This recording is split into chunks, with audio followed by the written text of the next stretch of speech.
Good morning students. कल आपने relation पढ़ा था, आज हम यहाँ तक एक बार फिर रिवाइज कर लेते हैं। तो सबसे पहले हमने क्या पढ़ा? सेट। उसके बाद सेट का कार्टेशियन प्रोडक्ट पढ़ा हमने। उसके बाद रिलेशन पढ़ा। ठीक है, जैसे दो सेट्स हैं ए और बी, नॉन एम्प्टी सेट्स हैं, जिनका कार्टेशियन प्रोडक्ट हो गया ए क्रॉस बी। तो जो ए क्रॉस बी से जो हम रिलेशन के एलिमेंट्स निकालते हैं, जो ए के और बी के एलिमेंट्स में स्पेशल रिलेशन होता है, जो गिवन रिलेशन है, सिर्फ वही एलिमेंट्स लेने हैं जो उस रिलेशन को सेटिस्फाई कर रहे हैं। ठीक है, तो जो रिलेशंस होता है वो एक कार्टेशियन प्रोडक्ट का सबसेट होता है। ठीक है, तो यहाँ पर आपने फिर डोमेन, रेंज और कोडोमेन के कंसेप्ट पढ़े हैं। डोमेन क्या होती है? रिलेशन का जो फर्स्ट एलिमेंट होता है, the set of all first element in the relation is called domain. ठीक है, और रिलेशन का जो सेकंड एलिमेंट होता है वो क्या होता है? Range. The set of all second elements in the relation is called range. और कोडोमेन क्या होती है? पूरा सेट भी कोडोमेन होती है। ठीक है, तो जो रेंज है वो कोडोमेन का सबसेट भी हो सकती है और उसके इक्वल भी हो सकती है। ठीक है, तो रिलेशन में कार्टेशियन प्रोडक्ट के वो एलिमेंट्स लेने हैं हमें सिर्फ जो एक स्पेशल रिलेशन सेटिस्फाई कर रहे हैं। उसके बाद अब बारी है फंक्शन की। ठीक है, फंक्शन जो है रिलेशन को और थोड़ा सा रिफाइन कर देते हैं। ठीक है, ये फंक्शन जो है रिलेशन से भी एक स्टेप आगे है। इसमें क्या होता है? A function is mapping from A to B is a rule by which each element of set A is associated to a unique element of set B। ठीक है, तो रिलेशन में तो हमें वो पेयर उठाने होते हैं कार्टेशियन प्रोडक्ट में से जो रिलेशन सेटिस्फाई कर रहे हैं, लेकिन फंक्शन में यहाँ क्या दे दिया? सेट ए का हर element, each element, set A में कोई भी एलिमेंट छूटना नहीं चाहिए आपका, has a unique image in B. ठीक है, कि सेट ए का हर एलिमेंट सेट बी से किसी फंक्शन के तहत जुड़ा हुआ है। ठीक है, तो complete set is domain here. ठीक है, तो यहाँ पर पूरा सेट ए को डोमेन होता है और सेट बी जो है को डोमेन होता है। रेंज तो वही होगा जो आपका पहले आपने पढ़ा हुआ है। रेंज क्या होती है? Answer of set A element. ठीक है, तो यहाँ पे ध्यान रखना है कि सेट ए के सभी एलिमेंट कवर हो जाने चाहिए। अगर कोई भी एलिमेंट छूट जाता है तो वो फंक्शन नहीं रहेगा, और उनकी इमेज भी यूनिक होनी चाहिए। एक का एक आंसर होना चाहिए, वन इनपुट वन आउटपुट। ठीक है, एक इनपुट का एक ही आउटपुट होना चाहिए, तभी वो रिलेशन जो है फंक्शन बनता है। ओके, तो यहाँ पर कुछ एग्जांपल्स हैं क्लियर करने के लिए। जैसे पहला मैंने लिया है, ये आपका डोमेन है, ये आपका को डोमेन है, सेट ए और सेट बी। तो जैसे 1 की इमेज क्या बन गई? 2 की इमेज 4, 3 की इमेज 6। फंक्शन लिया है F x is equal to 2x। ठीक है, डबल कर दिया है। तो यहाँ पे डोमेन क्या है? 1 2 3 डोमेन हो गई, और रेंज क्या है? 2 4 6। ठीक है, और सेट बी में सिर्फ यही एलिमेंट लिखे हुए हैं, तो को डोमेन भी सिर्फ यही है, 2 4 6। तो ये फंक्शन है। यहाँ देखो, यहाँ मैंने जो मैपिंग की है, 1 की इमेज 2 है। ठीक है, 1 का आउटपुट 2 है, 2 का आउटपुट 4 है, लेकिन 3 का आउटपुट यहाँ पर नहीं मैच हो रहा है ना। 3 के लिए यहाँ पर कोई भी एलिमेंट नहीं लिखा हुआ है, क्योंकि 3 का डबल होता है 6। तो 3 की मैपिंग नहीं हो पाई यहाँ पर। तो सेट ए का ये एलिमेंट रिमेनिंग है जिसकी मैपिंग हमारे पास नहीं है, तो it is not a function. तो इस तरह की मैपिंग जो होती है वो फंक्शन नहीं होती है। ठीक है, अब थर्ड देखो। थर्ड में यहाँ पर 1 2 एलिमेंट है सेट ए में, सेट बी में है 1 से लेकर 4 तक।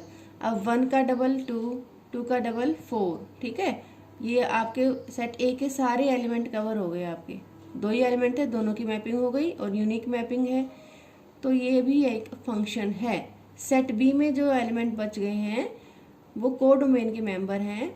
ठीक है, हमारा जो कंडीशन होती है, ये कंडीशन होती है कि सेट ए के एलिमेंट सभी की मैपिंग हो जानी चाहिए एक unique element of set B. ठीक है, तो यहाँ पे डोमेन के हमारे पास 1 2, रेंज के हमारे पास 2 4, और को डोमेन के हमारे पास 1 2 3 4। ठीक है, ये देखो डोमेन 1 2 है, रेंज 2 4 है, और को डोमेन 1 से लेकर 4 तक है।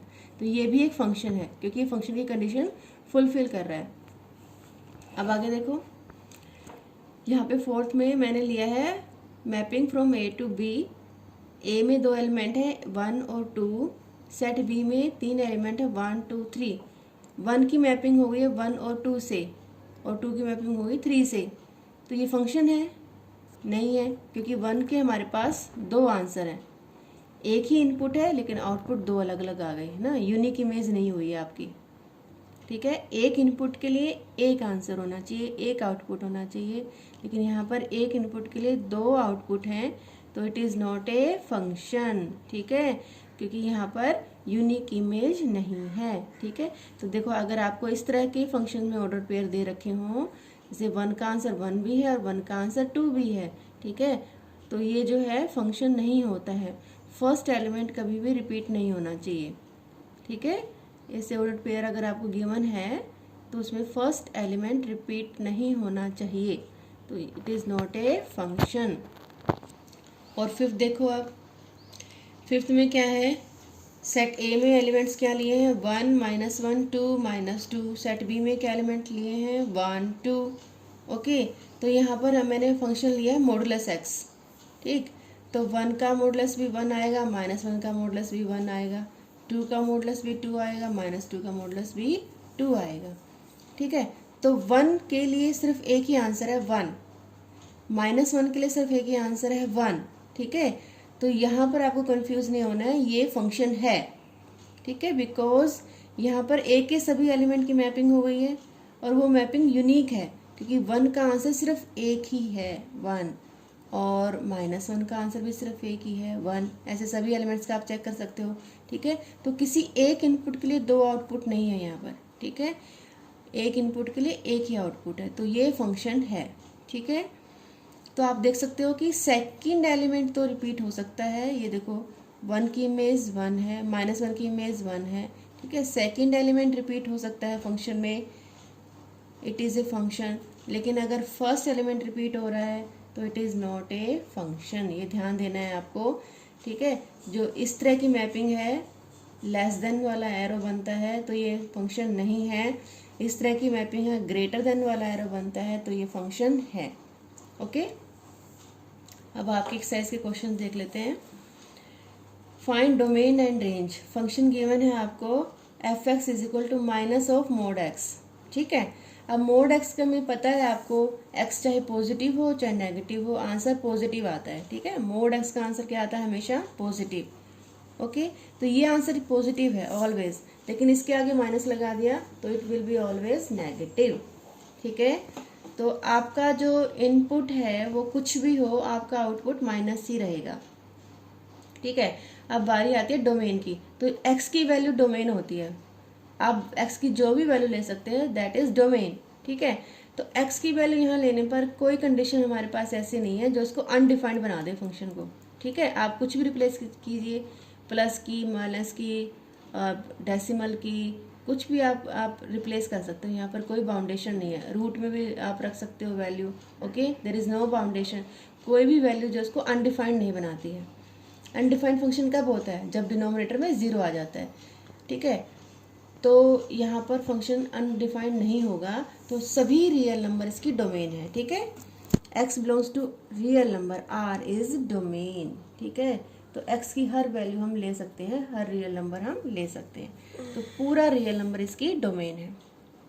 अब बारी आती है रेंज की। ठीक है, तो जो f(x) होता है वो हमारा रेंज होते हैं, x हमारी डोमेन होती है और f(x) हमारी रेंज होती है। तो f(x) की वैल्यू क्या है, माइनस मोड x। ठीक है, ये हमारी रेंज है माइनस। तो मैंने आपको पहले बताया था कि मोड x अगर पॉजिटिव है तो minus mode x all negative real numbers. ठीक है, सभी जो है आंसर आपके नेगेटिव आएंगे। ठीक है ना, क्लियर हो गया। तो यहाँ पर इसकी डोमेन क्या होगी, डोमेन तो होगी all real number, domain is x, that is x belongs to real number, और रेंज आपकी हो गई y belongs to real number and y is less than equal to 0। y का जो आंसर आएगा वो आपका नेगेटिव रहेगा। ओके, तो यहाँ देख सकते हो आप, ये मैपिंग कर रखी है, रियल टू रियल है ये आपकी। 1 का आंसर -1, -1 का आंसर भी -1, तो ठीक है, ये तो आपके रेंज के मेंबर्स हो गए, और जो बाकी सारा सेट बी हो गया, सेकंड सेट है, ये आपकी कोडोमेन है, और फर्स्ट सेट आपका सारा डोमेन है। ओके, तो देखो मैपिंग सारी आपकी ग्रेटर देन वाले साइन में बन रही है, ठीक है, और सभी एलिमेंट्स इसके कवर हो जाएंगे, that's why it is a function. Okay, अरे सेकंड चेक करते हैं हम एक और। इसी क्वेश्चन का सेकंड पार्ट है आपके पास। फंक्शन डिफाइंड है f(x) is equal to √9 - x²। Okay, अब इसकी हमें डोमेन और रेंज निकालनी है।